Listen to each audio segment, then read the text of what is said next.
km. En revanche, vous pouvez d'ores et déjà voir quelques transformations à Mézières-les-Messes concernant le projet hospitalier Elsan.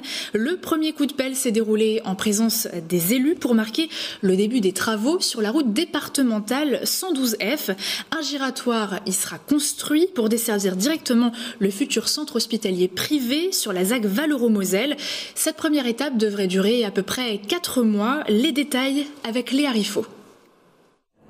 Un premier coup de pelle symbolique qui signe officiellement le début des travaux du giratoire de la RD 112F et qui concrétise un peu plus le projet du futur pôle hospitalier de Mézières-les-Messes. Cette infrastructure routière, financée par le département, permettra ainsi un accès facilité au centre médical sur un axe qui comptabilise près de 12 000 véhicules par jour. Avant que le chantier de l'hôpital démarre très officiellement, nous allons livrer le giratoire. Donc c'est un peu un message de bienvenue que l'on transmet au groupe Élan dans l'investissement qu'ils vont faire ici au cœur de la Moselle. Il faut qu'il y ait une vraie desserte qui soit organisée, aménagée, de sécurité.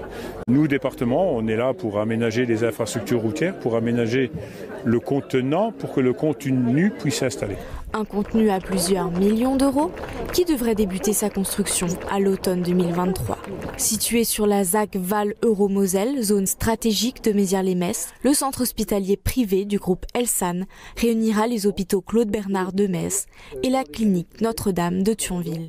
On est vraiment au barycentre d'un grand bassin de population et donc en termes d'équité dans l'accès aux soins, en termes de répartition géographique des infrastructures hospitalières, c'était vraisemblablement le choix le plus pertinent. Le département espère plus tard faciliter davantage le trafic grâce à la création d'une voie rapide, la VR 52, reliant ainsi le sud de Metz à la vallée de l'Orne. Savez-vous ce qu'est une dermatite atopique? Selon l'enquête d'Opinionway Léopharma, 21% des habitants du Grand Est sont concernés par cette maladie chronique inflammatoire de la peau et seulement 47% des habitants de la